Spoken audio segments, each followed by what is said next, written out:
जैसी महंगाई कभी नहीं देखी। नरेंद्र मोदी जी कहते थे 70 साल में क्या किया कांग्रेस पार्टी ने। 70 साल में कांग्रेस पार्टी ने इतनी महंगाई हिंदुस्तान को नहीं दिखाई।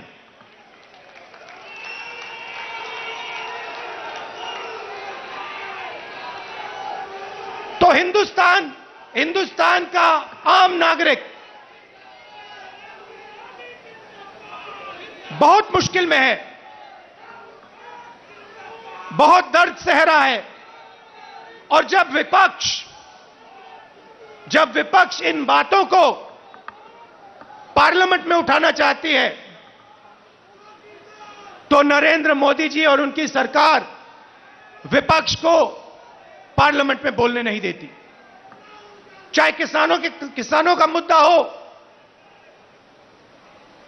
चाहे चाइना का आक्रमण जो हुआ उसकी बात करना चाहें, बेरोजगारी की बात करना चाहें, महंगाई की बात करना चाहें, हम नहीं कर सकते, पार्लियामेंट में नहीं कर सकते। और आप देखिए यहां हमारे मीडिया के मित्र हैं, इनका काम जो जनता के मुद्दे हैं उनको उठाने का होता है, मगर ये भी अपना काम नहीं करते हैं। 24 घंटा ये कैसे करेंगे? ये मीडिया उन्हीं दो उद्योगपतियों का मीडिया है। पूरा का पूरा मीडिया उन्हीं दो उद्योगपतियों के हाथ में है। तो सच्चाई कैसे दिखेगी? सच्चाई कैसे सुनाई देगी? और जनता को सब मालूम है। जनता घर में टीवी ऑन करती है और जनता जानती है कि टीवी किसका है और टीवी किसके लिए काम कर रहा है। टीवी दो उद्योगपतियों का है, अखबार दो उद्योगपतियों के हैं, और ये दो उद्योगपति नरेंद्र मोदी जी के लिए 24 घंटा काम करते हैं और नरेंद्र मोदी जी इनके लिए 24 घंटा काम करते हैं। देश में बेरोजगारी, देश में महंगाई और देश का पूरा धन दो उद्योगपतियों के हाथ में। एक तरफ मीडिया का कंट्रोल, दूसरे तरफ प्रधानमंत्री पे कंट्रोल।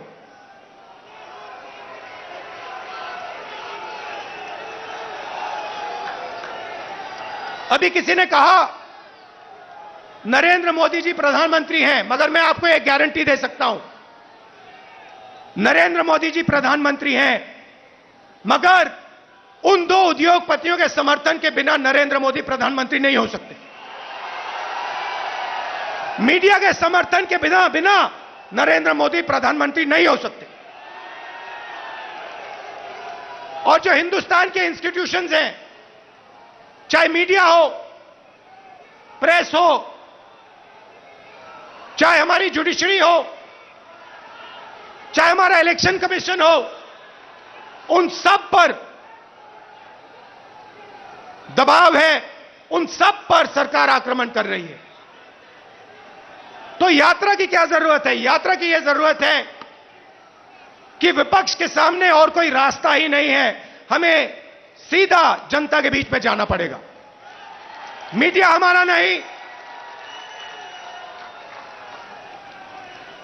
संसद में हम बोल नहीं सकते, तो अब कांग्रेस पार्टी और बाकी विपक्ष के पास सिर्फ एक रास्ता है, जनता के बीच में जाकर उनको देश की सच्चाई बताना।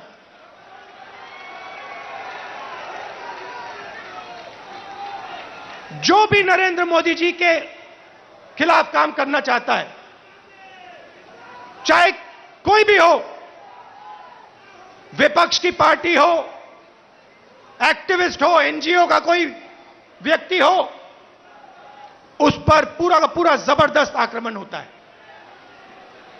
ईडी, सीबीआई, इनकम टैक्स, ये सब के सब लगा दिए जाते हैं।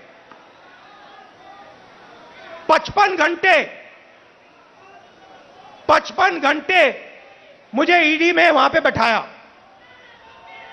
मगर मैं एक बात समझाना चाहता हूं नरेंद्र मोदी जी को, मैं आपकी ईडी से नहीं डरता हूं, मुझे कोई फर्क नहीं पड़ता। आप 55 घंटे करो, 100 घंटे करो, 200 घंटे करो, 500 घंटे करो, 5 साल करो, कोई फर्क नहीं पड़ता मुझे। ये हमारा जो संविधान है,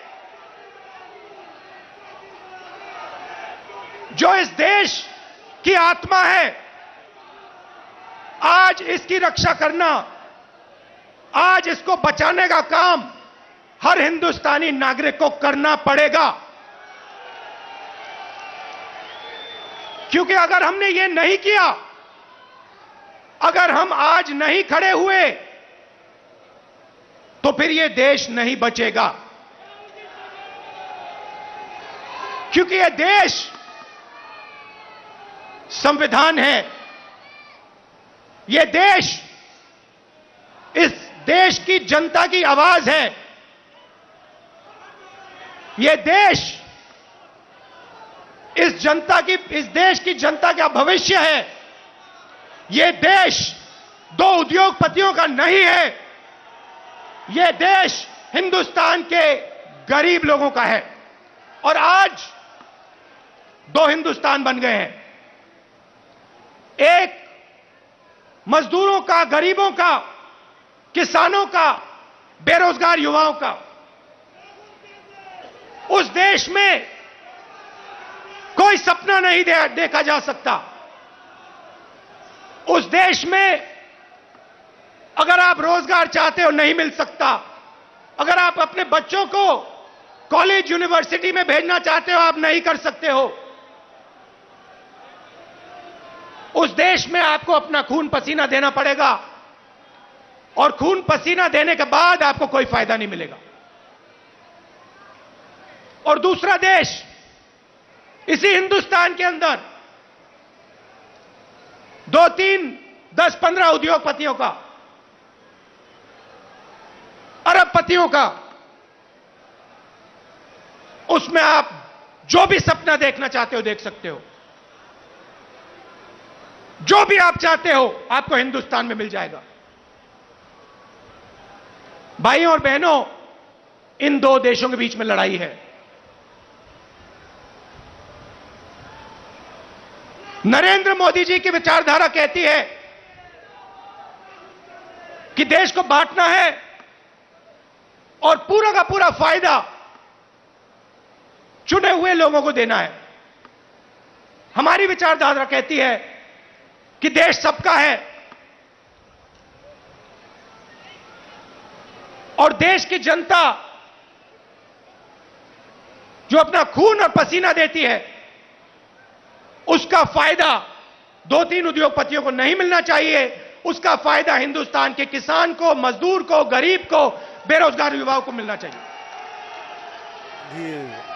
यह फर्क है। और आप जाइए, आप आज चले जाइए और किसी भी